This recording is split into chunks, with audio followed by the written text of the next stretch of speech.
Hello friends, வெள்ளக்கோவிலில் புதுசாக திறந்திருக்கக்கூடிய ஒரு தியேட்டருக்கு தான் நம்ம வந்திருக்கிறோம். சோட்டு மகாராஜ். இது வந்து பார்த்தீங்கன்னா, தமிழ்நாட்டிலேயே செகண்ட் தியேட்டராமா. இங்கே வந்து ஷேப்பே வந்து பார்த்தீங்கன்னா, டிஃப்ரெண்ட்டாக இருந்தது. நார்மல் ஸ்க்ரீன் மாரி இல்லாம இக்லூன்னு சொல்லி நம்ம ஸ்கூல் படிக்கும்போது நான் படிச்ச ஞாபகம் இருக்கு. அதாவது ஐஸ் கட்டியில வீடு கட்டணும்னா இக்லூன்னு சொல்லுவாங்க. ஸோ அந்த ஷேப்பில இருக்கிறனால இக்லூ தியேட்டர்னு சொல்லலாம். இல்லாட்டி டோம் ஷேப்டு தியேட்டர்னு சொல்லலாம். ஃபர்ஸ்ட் டே வந்து மிஸ்டர் ஹவுஸ் கீப்பிங் படம் ப்ளே ஆயிட்டு இருந்தது. ஸோ அந்த படம் தான் பார்க்க வந்திருக்கிறோம். இங்கே வந்து பார்த்தீங்கன்னா, உள்ள போனோனேயுமே ஆம்பியன்ஸே ஒரு டிஃப்ரெண்ட்டான ஒரு ஃபீல் குடுத்தது. நார்மல் ஸ்க்ரீனுக்குள்ள வந்த மாரி இல்லாம ஒரு வித்தியாசமான ஒரு அனுபவமா இருக்கும்.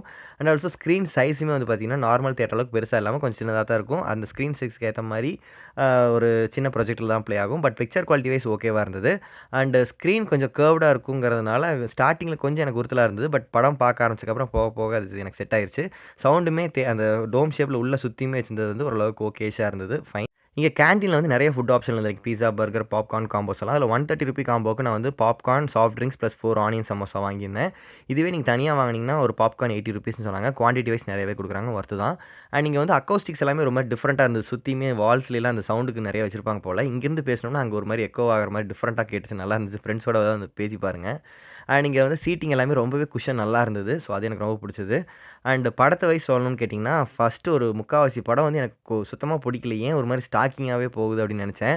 பட் அதுக்கப்புறம் அதுக்கான ஜஸ்டிஃபிகேஷன் குடுத்தாங்க. எனக்கு ரொம்பவே புடிச்சது படம். கண்டிப்பா இந்த படத்த நான் ரெக்கமெண்ட் பண்ணுவேன். ஒரு தடவையாவது பாருங்க. அண்ட் டிஃபரெண்ட்டான எக்ஸ்பீரியன்ஸ் வேணும்னா இந்த தியேட்டர் கண்டிப்பா நீங்க ட்ரை பண்ணி பார்க்கலாம். இந்த வீடியோ உங்களுக்கு புடிச்சிருந்ததுனா சப்ஸ்கிரைப் பண்ணி சப்போர்ட் பண்ணுங்க. நன்றி.